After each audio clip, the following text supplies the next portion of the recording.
And welcome everybody to this week's exciting episode. I'm going to do an impression of Jason Statham, and he goes into Tesco and he's looking for a big bit of Wellington and they're sold out. What, beef Wellington? Yeah, he's looking for a big beef Wellington for Christmas. Yeah, okay. And it's sold out. Are you ready? Yeah, go for it. Oh.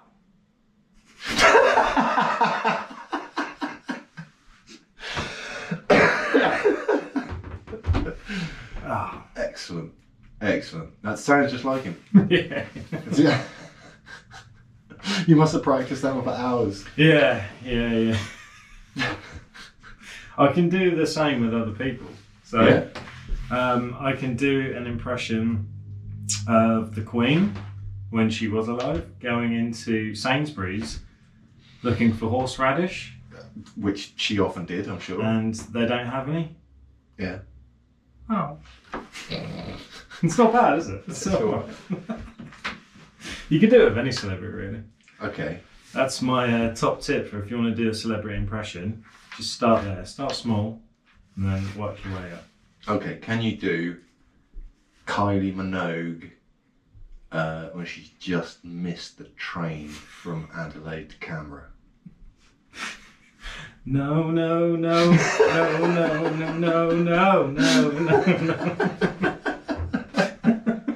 That went bad. That was alright. For off the cuff, that was quite good. Well done. Yeah. Hello, everyone. Yes, hello. We're in high spirits. We've been busy, haven't we? Been busy little beavers. We have. I've been especially busy this last week, which is why I don't really have a subject to talk about. So we're doing a no subject episode. Yeah. We can talk about current events and things. Yeah. Read out some emails. We've definitely got some emails to read out. We can do whatever like. Free reign. First, the first thing that I would like to do, actually, is completely unrelated to anything that we normally talk about, is, right, you know how I play drums for like that Amdram group? Yeah. Last time I did, it was just music, or I just had to learn a few songs to play, country songs. This time, I had to do a full-on musical. You did. Now, respect to musicians that play that kind of music, because it's not easy. Like, yeah. I've played metal music easier than some of that. Because like the songs, they don't make sense. Well, and they do make sense. They tell a story, but it's not just like verse, chorus, verse, chorus, verse, chorus, done. They go off on random tangent. It could drop a verse from another song straight in the middle of a different song. And all this sort of thing. And respect to the musicians who do that for a living, because it is exhausting. It's hard to learn, and that literally was my life for a week. And you were basically playing drums for like a solid 2 hour show? 2.5 hours, yeah. 2.5 hours. And you were the one musician that didn't really stop, right? You were kind of drumming all the way through. No. To be honest, I guess the musical director on the piano played a little bit more than I did, to be fair, yeah. It's quite a big effort, though. It is, yeah. 2.5 hour show, it's an hour and a half of just solid music. And you got to learn so many different segments to different songs, to different acts, in the right order. Yeah. Yeah, that's craziness. But it's just nuts, because I mean, you know what musicals are like. It'd be like, oh, we are Pirate and Josh, we're Paranormality, dum dum dum, and this is us on a open sea, open boat, and it's just everything from in between. And like, I've never considered doing it before as a musician, and wow, like the people that actually have to do that as their living, wow, respect. Yeah, it is quite impressive. And I always thought, the people at the start where they are the guy with the stick, or the girl with the stick, the conductor. I never knew that was an actual proper job. Yeah, it is, and it's an important one. Yeah. We didn't have one.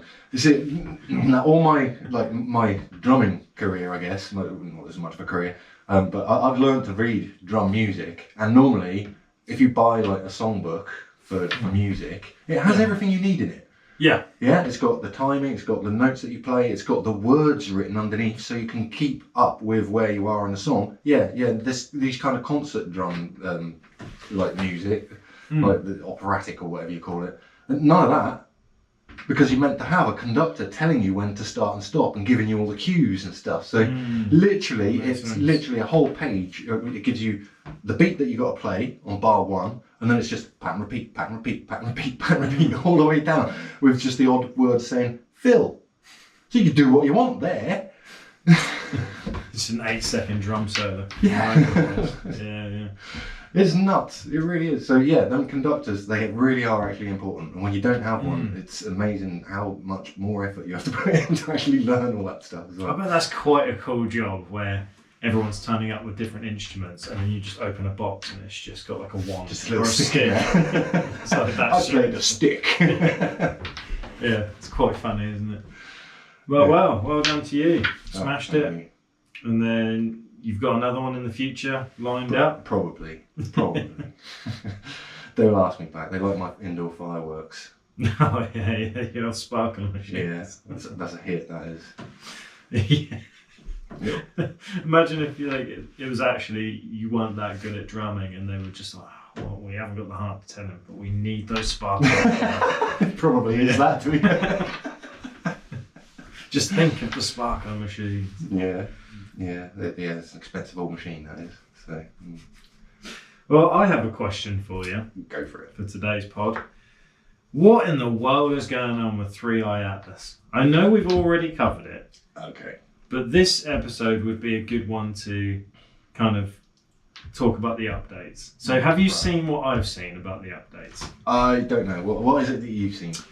Now, allegedly, China has got a very, well, considering it's in space, a more close-up picture of 3i Atlas, and they can see lights inside it. Now, the problem we've got is, I don't know about you, but I have felt that the last 6 months especially, AI has ramped up hard. So I'm looking at everything just assuming it's all AI now.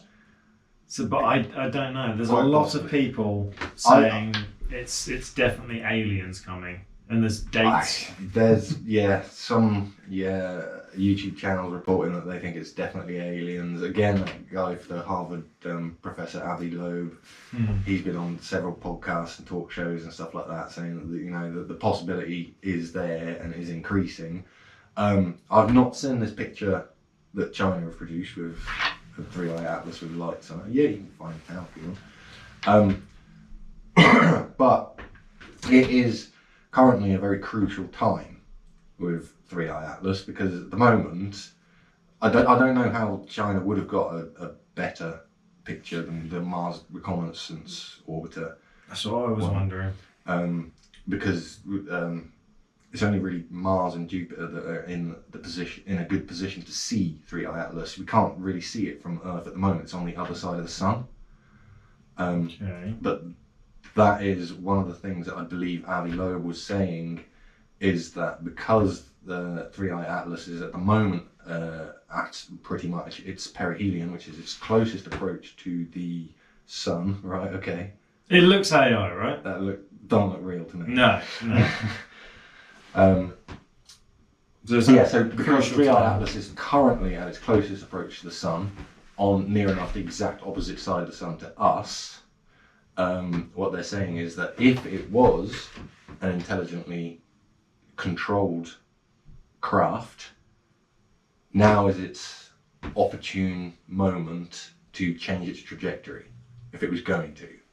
Because it's at its closest point to the sun, there it's whatever fuel it was going to burn would have the most effect. So if it wanted to sort of do a flip around the sun and come back towards Earth, because at the moment it's past Mars, it's going past the sun, and now it's going to head out towards Jupiter, while the Earth is like 90 degrees tangent from its current trajectory. From the direction it's going, Earth is like 90 degrees over to the right. So it would have to slingshot around the sun to get to us if it was intelligently controlled. Now would be the time. Yeah. But that would also be quite hazardous because we'd then be like closing the gap head-on collision style. So it's not ideal. Personally, I don't think that it's going to change. It's just a rock. I think it's just a rock. Yeah. I've heard another theory that it is the mothership, and it's coming into the solar system to test the waters. I've heard this theory as well. I've send in other ships. Several stories of meteorites or whatever landing in oceans and in deserts and stuff like that. Various countries around the world. People wondering if it's probes from 3i Atlas coming down. Well, if it was from 3i Atlas, then there you go. You got evidence there to say for or against whether it's artificially created or not, don't you? Mm-hmm.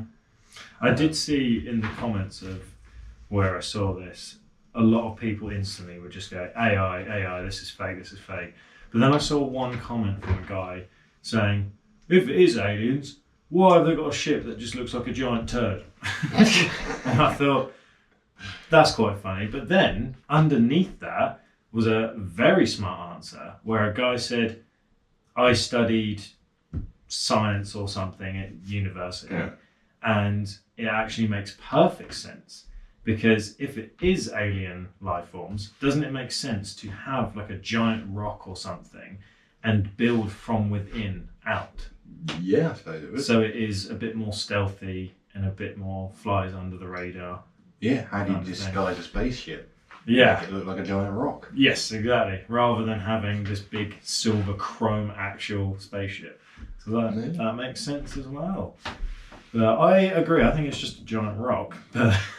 Yeah, I think it is. I don't think it's going to change its trajectory. I think it is just going to sail on past the sun and carry on out past Jupiter. That'll be another good opportunity that we have to photograph it, because it will just be sort of going in Jupiter's wake. I think Jupiter will pass its course and then it'll sort of cross Jupiter's path like several days afterwards. But we do have satellites orbiting Jupiter that have got very high resolution cameras on them that could potentially take a better picture than what the Mars reconnaissance saw. So Jupiter's gravity wouldn't pull it in then?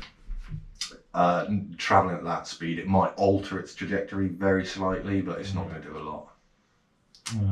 Well, I suppose we keep posted. If anything, passing that side of Jupiter, it would probably speed it up. Out back into the solar system. Yeah, out into deep space. Well, I've heard several dates that these aliens are supposed to land. 2027? Yeah. Yeah. Well, no, I've heard this one particular 3i Atlas. I've heard the 20th of November.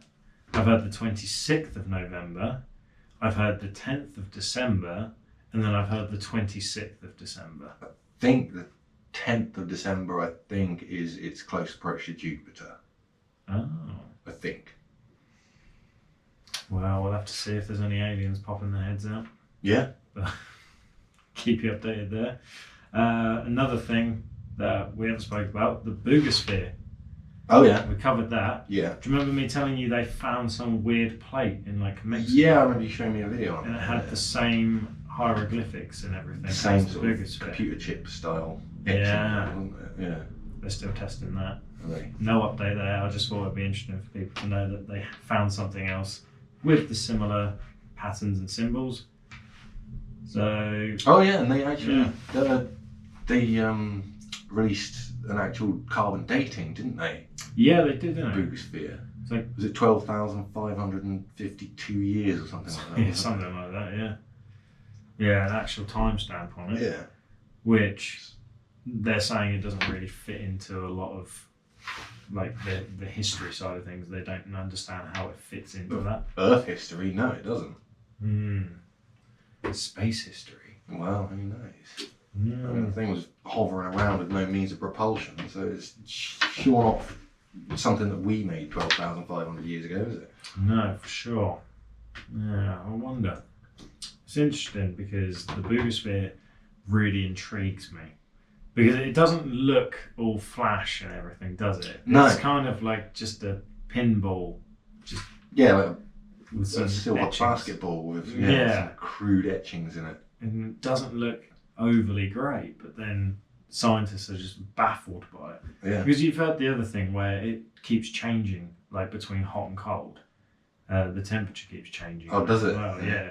So they'll leave it, measure the temperature, and it will be like quite warm, and then they just won't do anything to it. And then randomly, a few hours later, it's cold again. Freezing cold. Yeah, they can't work it out.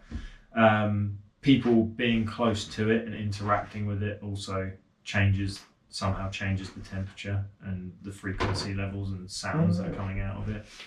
So it's very, very interesting what's going on with that. They can't work it out. And the other thing that I wanted to bring up was, because you debunked it straight away when I mentioned it, was the real life of Venom from the meteorites. Oh yeah, that old one. Yeah, that was good. That guy was very convincing, and he's still tricking people now. Is he? People are still making content, being like, "How is no one talking about the Panama Venom and the fact that this guy found a meteorite?" Yeah, no, it's literally just a chemical reaction between the silicate compound, isn't it? It just, yeah. And what's so crazy is when you see people commenting that on these posts, they then get bullied because they're like, "You don't know what you're talking about. This is clearly an alien," and the guys are like, oh, "Okay, it's not." if you think that, then that's fine. But we know what it is. It's like you say, the mixture of two chemicals. But the amount of people that has convinced it does look realistic. It's not AI. Yeah. It is genuine videos, but I think where that person tripped up was the first few videos. He was touching it without any gloves and things, but then claiming it was killing all the grass and leaves and everything outside around it. So why would you? I don't know if that particular chemical reaction does kill grass and stuff like vegetation. So that might be a genuine thing. But then he started wearing chemists, let's know. He started wearing gloves and stuff after like the third video. So people were like, that's a bit interesting. Like if it was a genuine alien from space, you wouldn't be touching black goop with bare hands, would you? Really? No. I would, even if I like, it doesn't have to be from outer space for me to not touch it. Yeah, it's true. Yeah, I don't particularly like touching certain things. Black gloopy stuff I prefer not to touch with my bare hands. Yeah, I mean, you wouldn't really want to touch a slug with your bare hands, and I try not. They're pretty common. So yeah. No, that's a very good point, isn't it? But it was an interesting string of videos, but I think that got debunked very quickly. We were going to do it in a whole episode on it, and didn't even get that far. No, didn't get that far. You debunked it, and we were like, that's not really a whole episode's worth, is it? Just talking about some silicon. But we have had a lot of. So I know we've been asking for them.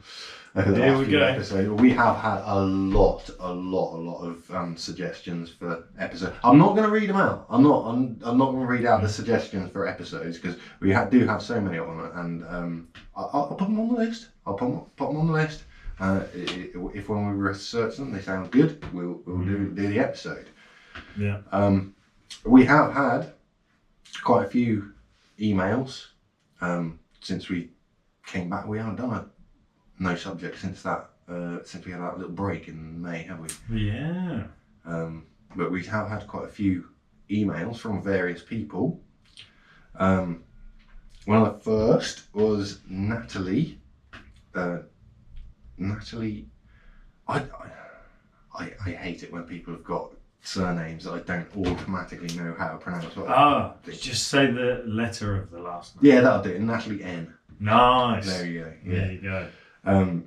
She wrote in saying how she was glad that the pod was back. She, obviously a big fan, and then wanted to tell us a story. And I said, yeah, go ahead. So she said, I had an experience at age about 9 or 10 where I broke into the back garden of an abandoned local house. If you think along times of like a big thatched cottage type property, that's what she said. It was next to a small brook is obviously in a little village or something, I would imagine, you know, quaint English village. Oh, in the UK? In the UK, yeah. All right, Governor. And you can see a huge oak tree in the back garden, which is what tempted me in to collect conkers. My second favourite tree. Yeah. I'm just going to touch on the fact that conkers don't grow on oak trees. They grow on horse chestnut trees. Acorns grow on oak trees. But I could see the intentions are pure. Is a conker just not a big acorn? Sort of, yeah. You can't eat either of them, so I guess it doesn't matter, does it? I was pretty scared because I knew I shouldn't be poking around a place I wasn't allowed to be in. After I hopped over the back gate and gingerly walked into the back garden, it suddenly appeared to not be abandoned at all, but in fact very well looked after and totally different to the outside appearance. There were even people milling around. The house itself was a large L shape, as it was on the corner of a very old street. The back of the property, under the cover of a long lean-to type structure, were two women who were sat washing clothes in a large wooden buckets. They were both wearing dirty white cotton type bonnets, dark grey cotton dresses with aprons over the top. I was terrified. They didn't even look up from what they were doing, but I was that terrified I could have just been caught breaking into their home. I crept back out, having not been noticed, and ran home, not thinking any more of it for years and years, until my now mother-in-law and I were discussing her experiences of what we now believe to be time slips. She's experienced several. All of a sudden, it recalled my memory of the experience back, and I started to realise that none of it was normal. The fact that people were there, the clothes they were wearing, the fact that the back of the house was well kept, and a bustle of activity, whereas the front was falling down and in complete disrepair. I'll get my words out in a minute. I still live in the same village, and the house has since experienced a fire which burnt down parts of the side of the building, but the large front main house has been totally refurbished. I've always wanted to go back and see what it now looks like, and see if anything happens again, but it's not the sort of thing you can just knock on someone's front door and ask to do. Do it. In addition to my story, my mother-in-law has seen Viking ships arriving in the port, which is interesting. That's an old one. That's a hell of a long way to time slip back. Yeah, I was just going to say, would the ports have even been there when Viking? I don't know. She's also seen a woman dressed in period clothing upstairs in her, I guess, her property, and an army marching. She doesn't say what kind of army, but among other things. She said, interestingly enough, I recently did a bit of research into the house that I went to. She said the part of the house that I saw the women outside of the original was of the original scullery, and they have kept the original flagstone floor. There also used to be a lean-to structure on the original building, which the one that she saw, but that's not there now. Okay. So the building, as she said before, was involved in a fire, but since been renovated. She did attach a link to an estate agent listing, but obviously I'm going to keep that private. I'm not going to be sharing that one out. But very, very interesting. I mean, time slips do keep popping up. They do. More and more people seem to experience them. Yeah. It's odd. It is interesting that when she researched the house, like the history of it, what she found was exactly what she saw as a little girl, but not the way it looks today.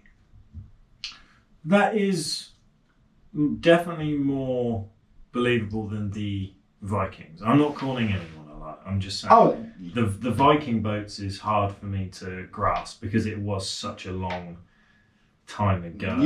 Yeah. But I think that's quite interesting that I love the word she said gingerly walks into the car. To me, that gingerly reminds me of someone skipping. Like just skipping. Oh no, I think gingerly is like cautiously, isn't it? Really? Yeah, creepy. I don't know why I've always thought gingerly is like skipping with a big smile on your face, just kind of. But I'm obviously wrong on that. But yeah, it just in my mind, I just pictured her skipping into the garden and then seeing all these people. But that would be odd. I mean, we've had a few stories about time slips. It would be quite freaky to experience one when you're older, knowing a little bit of history. Yeah. When you're young, I imagine it like she said, it's freaky looking back on it. But she didn't think it was unusual at the time. Yeah. So I imagine having one when you're older, knowing a bit of history, like what Victoria clothing is and things like that. I imagine that would be a lot freakier. But it's odd. It's an odd one, isn't it? You can't discredit people's experience if it's happened to them. If anything, it makes me go, oh, I want a time slip. Yeah. Just to experience. Yeah, I'd love to experience it. Even just like a minute or two. It'd be awesome, wouldn't it? Yeah, see what's going on. Yeah. Yeah, interesting. Thank you for writing in. Yes, thank you. Left a chill down my spine. Another email that we got. I've just thrown this one in just for giggles, really. It's from a company called FeedSpot. And they said, "Hi, Paranormality UK team. I emailed regarding your podcast, Paranormality UK, which was selected by FeedSpot as one of the top 15 UK paranormal podcasts on the web." That sounds like a scam. Probably is. "We recommend adding your website link and other social media handles to get more visibility on our list, get better ranking, and get discovered by brands for collaboration. We've also created a badge for you to highlight this recognition." Wow. Badge. You can proudly display it on your website or share it with your followers on social media. We'd be thankful if you can help us spread the word by briefly mentioning the top 15 UK paranormal podcasts in any of your upcoming posts. Well, there you go. I have. Go and find that at your own risk. It sounds like a scam. For sure. Does, doesn't it? A badge? A badge? Yeah. I don't know. I haven't even clicked any of those links. No, please don't. You'll have to get a new phone. There's no way I was clicking any of those links. It's odd. Scammers are getting better and better. They are. I've been wanted by the Chinese embassy for the last year. And at work, I keep getting phone calls. Yes, you have. And I answer it. And I'm not going to do the accent, but someone keeps telling me that I'm wanted by Chinese immigration. I'm like, you're not in China. You're not Chinese. Like, why? It's such clearly a scam, but it's also I don't know anyone that would fall for that scam. It's baffling to me. It's like the whole Prince of Nigeria scam that they were running. Oh yeah, about 10 give me years $2 grand ago. and I'll give you $2 million next year. Yes. Come on, who's falling for that? So did you see that woman as well in the States that got scammed by someone who used AI to recreate Keanu Reeves' voice? Really? Yeah, so this woman... You said there's a bomb on the bus. Give me the money now. He was like, basically like the Nigerian prince was like, "Oh, I'm in serious trouble and I'm in debt. I need you to send..." Keanu Reeves? Yeah. I need you to send like $5 grand here or 10 grand. I don't want to get this wrong, but I'm pretty sure she spent like close to like 60 grand or something sending it to some random dude pretending to be Keanu Reeves. But I'm pretty sure as well, I mean, I'll have to fact check this, but I'm pretty sure Keanu Reeves got wind of it and actually felt really bad. And I'm Gave her the money. Yeah, I'm pretty sure he actually did. He did something. Genuine guy. Yeah, but I couldn't believe that she'd actually fallen for that. And like he was, or the scammer was sending her voice notes with Keanu's voice, obviously with AI. Yeah. And it was like saying things like, "Oh, my pancake, I really need 10 grand and $10,000. I'm in jail and stuff." And it's like, what? Like, but she fell for it, hook, line, and sinker. And it's interesting that you think, oh, that's obvious scam, but some people just, whether they're lonely or not, they fall for it, and it's quite sad, really. Well, yeah, there you go. Well, there we go. Yeah. So yeah. What else you got for What me? was that called? FeedSpot. There you go. You know, go and check out FeedSpot at your own risk. It might be a scam. We don't know. Okay, so the next one is Juliet from Switzerland. Nice. Switzerland. Yeah, it's from Switzerland. Yeah, I'm not going to try and pronounce her surname again. It starts with a Z. Okay. Yeah, best not to butcher that one. Yeah. Okay, so she says, "My name is Juliet and I live in Switzerland. I just wanted to write to you and tell you I'm so chuffed that your podcast is back. I discovered you in February and literally binged all of your episodes within a few months. That's nice, thank you. I love all the ghosty stuff, but also the physics episodes, which Pirate explains really well to idiots like me. I've told lots of friends about you, so hopefully you get more listeners. Well, thank you. Yes, and we're always welcome more listeners. Always. I've always had weird stuff go on in my life. Things like eerie music in my bedroom coming up from nowhere. A picture of my granddad falling off the wall the day he died. Dreams of people dying before they did, and lots of other stuff. As I said, I live in Switzerland, but my mum's from Liverpool. I obviously found the Billy Mayer episode very interesting. Do you remember that he was the prediction guy? Yeah. Interesting, he's not at all well known here because he was from Switzerland, wasn't he? Yes. And she had never heard of him.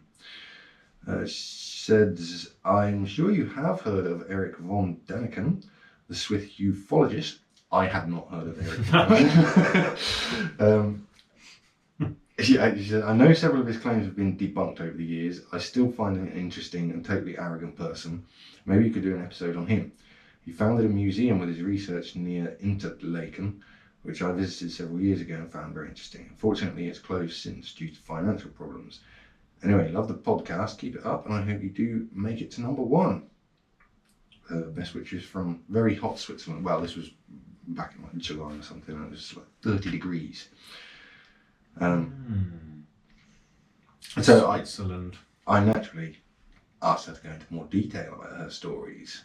Oh, you've got to. You got to.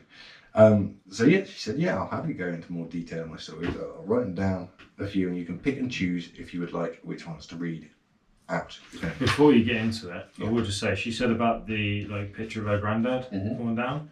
I saw a really cool video where this woman's father passed away, and her mum were having like a New Year's celebration together, and they're recording themselves like with the the timer goes off, and it's building up to that, and as soon as it reaches midnight, and she says something along the lines of, "Oh, this is for Dad," or "I wish Dad was here." His favourite snow globe has chimes in it, and it just started playing, and you hear her start freaking out, and she's saying like, I took that to professional and they couldn't fix it. Like, that's been broken for years. Like, it's never worked. Oh, right. And like she's had people take it apart and try and fix it and everything, and they're like, no, it's just so old. And as soon as she mentioned her dad and it got to New Year's, it started, like, the chimes started playing. Fair play. Yeah. That's creepy, isn't it? Creepy indeed. So yeah, I just thought I'd mention it. Yeah, fair enough. Okay, so these stories all happened in the 1980s, 90s and noughties in the area of the canton of Bern in Switzerland. I hope I pronounced that right. When I was around 5-6 years old, we lived in an apartment block from the 1960s. When I was sent to bed, an elderly man with a beard used to walk through my bedroom and smile at me. I know he was a ghost because he used to come through the solid walls. Everything was fine until I told my Sunday school teacher that Jesus walked through my room. I mean, that is a giveaway if there is a ghost that's walking through solid walls, really. I just like the idea of a little girl just thinking it's Jesus just because he's got a big beard and he can walk through a wall. That's quite cool. A few years later, we'd moved house. Ooh, zoomed in there. We'd moved house, and it was a standalone house, so a detached house in the town of Bern. I was around 9 or 10 years old. I woke up one night because I heard music which was not from this world. It's difficult to explain what it was. The instrument that comes closest to what it sounded like is the violin. It was very eerie. My encounters have never scared me, but this was very unsettling. I remember getting out of bed and I opened the window. I wanted to see if the music was coming from outside, but it wasn't coming from the outside, nor from the inside. Neither my brother nor sister could hear it when I asked them about it the next morning. In the same house, when I was 13, a picture of my granddad fell off the wall one day. Later that day, my mum rang from Liverpool saying he had passed away. The picture had never fallen off the wall before, and never fell off the wall ever again. Interesting. Lastly, in my late teens, I was going through a rough patch health-wise. I was fatigued all the time and lost a lot of weight. One night I woke up and there was an elderly lady sitting on my bed. She smiled at me. She didn't say a word, but I knew everything was going to be fine. And sure enough, shortly afterward, the doctor made a diagnosis and I could be treated. I don't know who the lady was, Maybe my guardian angel. My great-grandmother? No idea. But I remember her love and her warmth. When I was in my early 30s, I had my own apartment in the countryside near Bern. One evening I came home from work, and when I entered into my flat, something was different. That is when I saw my grandmother. I was always very close to my nana, who had sadly passed away 10 years ago at the grand age of 94. What are you doing here? I asked her. Juliet, she said. Auntie Ivy isn't well. It's her time. I immediately telephoned my mum, told her what had happened. She immediately promised me that she would call her cousin Lorraine. She rang back 10 minutes later. Lorraine had told her that my Auntie Ivy had a massive stroke that morning and was rushed to hospital. Auntie Ivy passed away 2 days later. That's eerie, isn't it? I'm sorry to hear about that. It's never nice losing a family member. But that is it's freaky stuff. It is almost like it's not even really like a ghost. It's like guardian angels, and you start getting into that kind of biblical territory, don't you? Of guardian angels and people looking out for people. Yeah, I think most people would generally see someone that they recognise at these sort of times. So for it to be someone that like just an elderly lady that she didn't recognise, I mean, yeah. But oh no, that wasn't because this was her grandma, wasn't it? That pointed out that her Auntie Ivy wasn't. Yeah. Yeah, that's so interesting. Family ties. I've heard stories over the years of like family members sit down and try and tell people things and give them messages and stuff, and especially if it's like before their time. I've heard quite a few stories like that of grandparents, great-grandparents, and aunties and uncles and all sorts. And it's very interesting. It does blur the lines a little bit between what you would consider a ghost and what you would consider a guardian angel. Yeah. Maybe angels do exist. Or maybe they're one and the same thing. Who knows? Right. One last story from Juliet. She said, this has nothing to do with me. It happened to my husband in the 90s. I won't go into too much detail as I wasn't there, but this changed his life. He went for a walk with his newborn daughter and ex-wife one Sunday afternoon, and they saw a huge object in the sky. Obviously, as this was the 90s, they didn't have phones with them to record. He wanted to go home and fetch a camera, but the object flew away in a speed he says was out of this world. He and his ex-wife were not the only people to see it. He said many people were looking at it. Years later, we were watching a documentary on UFOs, and one particular story came up. People from the US were recounting their stories. My husband said that it is the exact same thing that he saw that day that they were recounting on TV. So that's Switzerland and US as well, I suppose, if it's travelling that fast. Yeah. Travel around the world. Go all over. Well, that's the thing. I guess if it is genuine UFO, it could go around the world in seconds if it wanted to, couldn't it? That's wild, isn't it? It's absolutely wild. Well, very good stories, Juliet. Very good. Thank you for your emails. They were very interesting. I know I didn't read out every single story, but we have other people to read out as well. So my last set of emails was actually from Punky Smurfette. Punky Smurfette, who I accidentally called Pinky. Yeah. Well, yeah. She emailed basically to try and see if she'd actually got enough Josh points for the t-shirts. Yeah, she won the whole thing. She won the whole thing, yeah. But she didn't know that at the time. No. she just wrote in saying, "Oh, have I got all the answers right?" and all this sort of thing. And I think she did actually. She did, because she had missed one, but she wrote it in the email, so she did actually get all the points anyway. But even though she's got some stories that she will be sharing with us in future, what she really wanted to do, because do you remember we were talking about how dry turkey is? Yes. I mean, cooked turkey for Thanksgiving or Christmas dinner or whatever. The driest meat. Exactly. Now, Punky Smurfette says a member of her family has the absolute sweetest recipe for non-dry turkey. You had me at turkey. I had you at turkey. I knew I would. So here, as a final wind down to the episode, we are going to now tell you Punky Smurfette's secret recipe for turkey. And she has agreed for me to read this out, by the way. It's not top secret. 1. First up, make sure your turkey is fresh, locally reared turkey, not a frozen one. Yeah. Preferably bronze, as they have more flavour and fat coverage. White turkeys tend to be on the drier side when cooked. Okay, we're learning. We're already learning. There we go. Yeah. Don't get a white turkey. Get a bronze turkey. Bronze turkey. Brown is better. Yeah. 2. Make sure it's room temperature before cooking. Do not season with salt. It draws out moisture.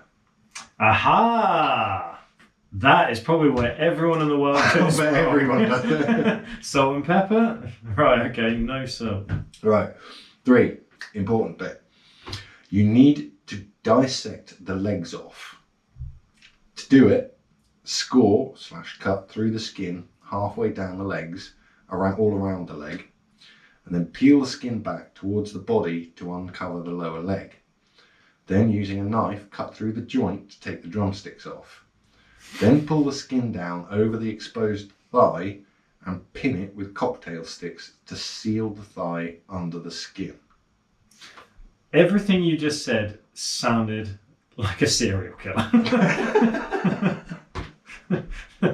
That was a lot of detail. And I know we're talking about turkeys, but I'm going to have to take notes after the show to write down some of this, because I'm not going to remember cocktail sticks, making certain incisions and removing certain limbs. Yeah. You just have to rewind it and make notes or something. Well, actually, I can send you the list on. Thank you, Doc. Send you the recipe. So 5. Stuff it in the neck and gently lifting the skin to push the stuffing under the skin, or you can use butter. Adding something like apple to the stuffing adds moisture. There you go. She's onto something. And put a streaky bacon lattice over the entire breast meat area. My! It takes about 2 packs if it's a large turkey. But then bacon's salty. It is, but it's good. Okay. I prefer bacon to turkey, so I just like eating the bacon. Just eat a bacon. That's it. Eat a bacon. Yeah. That's the right word. Yeah, it is. Add onion and any herbs in the cavity at the other end. Put a small cup of water in the bottom of the pan. Cover with foil over the whole thing, tucking the foil tightly under the edge of the pan and seal it in. Some people cover with greaseproof paper and then foil to stop anything sticking, and it holds in the moisture. This is starting to sound like the Frankenstein of turkeys. I'm not going to lie. There's a lot of steps. There is a lot of steps. The thing is, if I follow this for Thanksgiving and it turns out as well as she says, then fair play to her. It's worth all the hassle. If you go through all of these steps... I think she's a competition winner, mate. I've got to give her the benefit of the doubt. I mean, I'm trusting her. But if it does get to the other end and it's still dry, I stand by my statement. No turkey. Turkey is the worst meat. Yes. No one can make it moist. So I will try this. So, preheat the oven on a low heat at around about 160 degrees. She doesn't say whether that's Fahrenheit or Celsius. I'm going to take it as read as Celsius. That'll be like Europe and UK, won't it? Because Yeah. It's only America that does like the weird Fahrenheit thing. Which, even though they themselves say is we weird. should double it and add 32, didn't they? Something like that. So, yeah. They might as well just say fire, not on fire. Yeah. 7. Cook for about 15 minutes per pound of turkey. Remember, there's 2.2 pounds to a kilogram. So if you know what the weight is in kilos, you can do the maths. Okay. 15 or 20 minutes before it's cooked, take the foil off to brown the bacon and the skin. Mm-hmm. A 6 kilogram turkey should take around 3.5 to 4 hours to cook. Okay. Yeah. A 6 kilogram turkey is a fairly decent sized turkey as well. Yeah. That's 13 pounds. I mean, I'm probably going to have to get a smaller turkey if they do it. That's too much turkey for one man. I don't think it would fit in my oven that size. Make sure it's at least 80 degrees centigrade with a meat thermometer in the thickest parts before taking it out of the oven. Basically, if you've got a meat thermometer, stick it right into the breast and make sure it's at least 80 degrees centigrade. Now I've got to buy a meat thermometer. If you want a perfect turkey, mate, the sacrifices have to be made. Yeah, I guess so. When it's cooked, get it out and cover with foil and a clean bath towel and let it rest for at least 45 minutes to an hour. That should give you a tasty, moist turkey. Obviously, you can't account for meat quality, but it's 95% foolproof method. My dear old mum was 80 this year and she's done this for a while now. She even boils the giblets to make stock for If you want the giblet gravy method as well, let me know. Any questions? Happy Christmas. I never thought I'd hear the sentence, boil the giblets. I didn't think that was possible. I don't think they even sold turkeys with giblets these days. I guess they do. I thought that was an old-fashioned thing. I don't know. I'll tell you what. Yes, well done. Thank you for the recipe. Punky Smurfette. I like those odds. 95%, and her mother's been using it. Even if it is dry turkey, you've got bacon. Yeah, I've got bacon as a backup. I like those odds, man. I think I'm going to have to give it a go because turkey for me has fallen to the bottom of the ranks of meat. It's right down there with foie gras and veal. Oh, it's probably just above pork belly for me. I know what you mean about pork belly because pork belly... It's just fatty, horrible stuff. Isn't it? Sometimes in a restaurant you can get it really good where they crisp it right up and they add a bit of, garlic and ginger, like if it's a bit Asian style. Right. Love it. But then you are right. There's sometimes you go to like maybe a barbecue house or somewhere that serves it with brisket or something and it's just fatty, horrible. Yeah, I get what you're saying. Gag. Are we in agreement that beef is top meat? Beef or lamb, yeah. Oh, lamb. Lamb was a great shout. If it wasn't so expensive, I'd have lamb every day. Oh, same here. That's also a very good question to throw out to people. If you're on a first date or you want to break the ice, just ask people what their favourite meat is. And I think that will go down well. And if they say I'm vegetarian, don't go near them. Vegetarians, right? Vegans are right as well. I've changed my stance on vegans and vegetarians. Right. Have I told you? No. So before I was like, vegans, they're just constantly telling people how to live their lives and things like that. But I've seen the statistics of so many vegans switching diet because they're becoming malnourished and they're getting sick from not eating meat. Right. That I'm like, they know the risks, yet they still preach about a vegan lifestyle. Right. That takes cojones. It does. Doesn't it? It does. To keep fighting a losing battle takes cojones. Well, so, you could say that about the flat earthers as well, couldn't you? No, we're not getting any respect for the flat earthers. Because the problem with the flat earthers is there's so many experiments that prove the earth is round and they refuse to accept it. With the whole vegan analogy is just because some vegans are getting sick and having to eat meat because extra portions of mushrooms is still not enough protein doesn't necessarily mean that it's going to be the same thing for another vegan, if you know what I mean. Well, that's true. Whereas like flat earthers, it seems like one gets proven wrong and then another one's like, well, I haven't been proven wrong yet, so I'm still a flat earther. Yeah. Earth's still flat under my feet. I think the craziest thing, you've got me started on flat. The craziest thing about the whole flat earth thing is they're suggesting that thousands of people, like, do you know how big that lie is? Like, one, I don't understand why NASA and people would lie about the earth being flat. Round. Like, yeah, why would they lie about it being round if it was flat? Yeah. Well, you've only got to look at the solar system to see that every other planet is round, so the fact that we're flat is kind of stupid. But it's such a big lie. There's thousands of people that work for these companies in the name of science and the work at these big telescope companies, the NASA.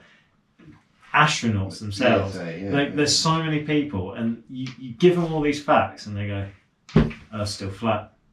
Yeah. And it's like, what would it take for you to say that the Earth is round? And that's go up high enough to actually see the curvature of the Earth for themselves. But then that guy did it. He tried to build his own rocket, and I'm pretty sure he killed himself trying to build his own rocket. Whereas if he just accepted what he was being told, because there was evidence. I'm not saying you should accept everything you hear, but when there's significant evidence, when it's really, really stacked up against you. When there's 100% evidence, you should probably just listen to the people with the qualifications, like astronauts that have been to space, that know what they're talking about. Oh, it's nuts. But yeah, flat Earth people. That's I'm not saying any more about them. But God bless, love to everyone. Just not flat earthers. And thank you to, if I didn't read your email out and you have sent one in, I apologise. I try to cover everybody. Obviously, if it was just an email with suggestions for episode subjects, then I probably have not read that out. But thank you for your emails. Thank you for all the many suggestions. You're going to keep us going afloat for years. I can't at this rate. We get so many suggestions. And remember, we're not running out until you hear JFK. That's when we start. That's when we start scraping the barrel. But no, we've had a few suggestions. I've got an interesting one for next week. Yeah. Very interesting one. I'm probably going to take one of the suggestions that we got recently for the week after, because there was one that did tickle my teats as well. Yeah. Okay. We've sort of covered it before, but not. Oh, interesting. Okay. Is it like one of those things? We haven't covered unicorns. It's not unicorns. I was kind of hoping to learn about unicorns. Oh. They're the mythical creature that can't be caught. I wonder though, are they that mythical? I'm going to have to cover it. Okay. Good. Because for it to be Scottish national anthem, the national animal of Scotland, is there some truth behind it? I don't know. You find narwhals in the sea around Scotland? Don't know. But narwhals do have a similar look, except they're like the unicorns of the ocean, aren't they? Instead of legs, they have flippers. Instead of a tail, they have a bigger tail. No, do narwhals have tails? No. Well, they're just seals with horns. Yeah, basically, yeah. Or are they dolphins with horns? With a unicorn horn, isn't it? Do you know what? That is one thing I can honestly say I haven't seen a picture of or thought about for years is a narwhal. I actually am struggling to think about what it actually looks like. It looks like a manatee with a massive great. So it is more seal? Yeah, more seal. Yeah. Interesting. Huh. Narwhals. Who would have thought it? Episode on narwhals coming up. Right, and anyway, that's it for this week. For this, what is it? The fourth no subject one we've done now? Fourth, fifth? Something like that. Something like that. Yeah, we've got a few. Sometimes we just like to chat, talk about rubbish, and read some emails and see what's going on. And if you've listened this far through, well done. Yeah, that's good. And until next week, I've been Pyrus. I'm Josh. And this has been Paranormality UK. Ta-ta. Ciao, ciao. Yeah!